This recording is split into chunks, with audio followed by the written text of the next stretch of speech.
هلکه له 20مې سپارې نه هم یوه خبره راوباسه. هغه خبره دا ده، الله جل جلاله فرمایي وما خلقت الجن والانس الا ليعبدون. ما نه دي پیدا کړي پیریان او انسانان مګر د دې په خاطر مې پیدا کړي چې دوی عبادت وکړي زما. یعنی موږ تاسو الله جل جلاله د خپل عبادت لپاره پیدا کړیو. دا آیت په تاسو ډیرو زیاتو خلکو اوریدلی وي، زه به یې لږ ښه درته واضحه کړم. دلته ګورئ الله جل جلاله فرمایي چې ما نه دي پیدا کړي پیریان او بیا ویلی دي چې ما نه دي پیدا کړي انسانان. پیریان یې رامخکې کړل. د دې وجه دا ده چې کفارو به ځینې په هغوی کې داسې خلک هم و چې د پیریانو عبادت به یې کوو. نو الله جل جلاله اول وویل چې ما پیریان هم نه دي پیدا کړي او انسانان هم نه دي پیدا کړي، مګر د یو ستر د یو لوی مقصد لپاره مې پیدا کړي چې دوی به د الله جل جلاله عبادت کړي. دا روزي خو ما دوی ته لیکلې ده او دا روزي زه دوی ته رسومه چې هر رقم کېږي دا روزي به دوی ته رسیږي. په کومه اندازه چې تا ته الله جل جلاله رزق او روزي لیکلي هغه به حتما تا ته در رسیږي. خو ته چې پیدا شوی د یو ستر مقصد لپاره پیدا شوی چې هغه د الله جل جلاله عبادت دی. عبادت څه ته وایي؟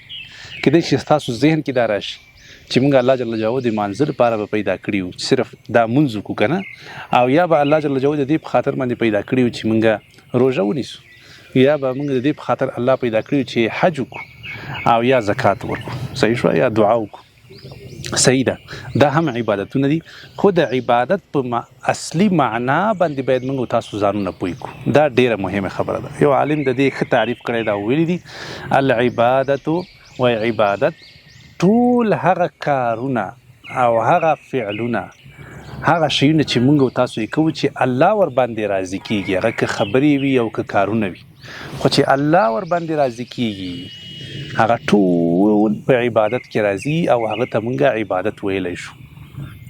صحیح شوه؟ که یو څوک وایي چې مثلا پارک جوړول، ونې کرل او ګلان کرل او دا باغونه کرل که نه، دا په څه شي کې راغله؟ دا هم په عبادت کې راغله. یعنی په واضحه معنا که چېرته موږ تاسو وکړو که نه د دې عبادت، موږ الله جل جلاله د دې په خاطر پیدا کړي چې دا دنیا آباده کړو، ښایسته یې کړو، په دې کې ښه اخلاق عام کړو، په دې کې همکاري عامه کړو، په دې کې همدردي عامه کړو، په دې کې پرمختګ عام کړو، په دې کې سهولتونه راولو. هر هغه کار چې د الله جل جلاله خوښیږي که نه او ته هغه کار وکړې، بس هغه ستا لپاره عبادت ده. فرضاً ته راولاړېږې یو مریض سره همکاري کوې، د هغه پوښتنې ته ورځې، د یو ملګري پوښتنې ته ورځي، د دې لپاره چې ستاسو ترمنځ مینه او محبت د الله جل جلاله خوښیږي که نه، دا ستا لپاره عبادت شو. نو داسې فکر ونه کوئ چې صرف زموږ ستاسو په دین کې مونځ ده، روژه ده او زکات او حج ده او د دې لپاره موږ الله پیدا کړي. نه، د دې ټولو کارونو لپاره موږ تاسو الله جل جلاله پیدا کړي چې په دې دنیا کې دا ټول ښه کارونه موږ تاسو انجام کړو. څومره چې زموږ ستاسو وسه رسیږي، له یو بل سره همکاري کول، یو بل ته لاس ورکول، د غریبانو، د فقیرانو، د کونډو یتیمانو لاسنیوی کول، دا د الله خوښیږي که نه. نو د دې لپاره موږ تاسو الله پیدا کړي. لاره جوړول شو، شفاخانه جوړول شو، روغتون شو، مکتب شو، پوهنتون شو، کورسونه شو. صحیح شو که نه؟ دا کارونه په دې باندې خلکو ته خیر رسیږي، دا د الله جل جلاله خوښیږي. نو د دې لپاره الله جل جلاله موږ تاسو پیدا کړي. هر هغه کار چې په هغه کې خلکو ته ګټه رسیږي، خیر رسیږي او څوک یې انجاموي، دا عیناً د الله جل جلاله عبادت کی. موږ تاسو چې روزي ګټو، حلال کاروبار کوو، تجارت کوو، یو نفر تجارت کوي فرضاً، د دې لپاره الله جل جلاله پیدا کړی تجارت وکړي، عبادت کوي د الله جل جلاله. ګپ شپ نه ده که نه، تجارت کوي یعنې عبادت کوي د الله جل جلاله. موږ داسې نشو ویلی چې دا دین شو دا یو طرف ته ده او دنیا بل طرف ته ده.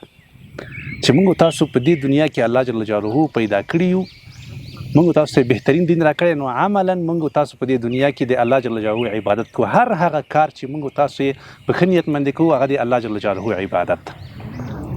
یو تجارت مثال مې درته درکړه چې موږ تاسو د تجارت کوو، نو عیناً عبادت کوو. الله جل جلاله موږ هم دې په خاطر باندې پیدا کړي. نو هېڅ وخت کې هم دا وړکی فکر ونه کوي چې الله جل جلاله موږ تاسو ولې د یو وړوکي مقصد لپاره چې دغه د الله عبادت ته ولې پیدا کړي، نه د لوی مقصد لپاره پیدا کړي. او ما تاسو ته ښه واضحه کړه الله جل جلاله پیدا کړي د هر هغه کار لپاره چې هغه د الله خوښیږي، هغه زموږ ستاسو لپاره عبادت ده. نو عبادت وړوکی مفهوم نه لري، ډېر شامل مفهوم لري. حتی یو وړوکی کار، یو اثر کې یو حدیث کې راځي و یو نفر ده چې مسجد کې د یو خزله ویني، یو وړوکی غوندې شی چې پروت ده که نه، راواخلي په څه نیت باندې؟ په دې نیت باندې چې دا مسجد پاک صفا ښکاره شي. او زمونږ دین دا د پاکوالي دین ده. صحیح شوه؟ د قیامت په ورځ باندې به دا خزره چې ده راجګه کړې دا به هم راوړل شي، د ده په عمل نیک په تله د میزان کې به وغورځول شي چې تا په دنیا کې دا ښه کار کړی، دا هم ضایع شوی نه ده. نو په 20مه سپاره کې موږ تاسو دا مهمه خبره زده کړه چې عبادت ډیر شامل، ډیر پراخه مفهوم ده، او ټول کارونه چې موږ تاسو کوو دا په ښه نیت باندې کوو، په ښه اراده باندې، په سمه توګه باندې انجامو، دا زموږ لپاره عبادت شمارېږي، او په دې ټولو کارونو باندې موږ تاسو ته الله جل جلاله اجر او ثواب راکوي.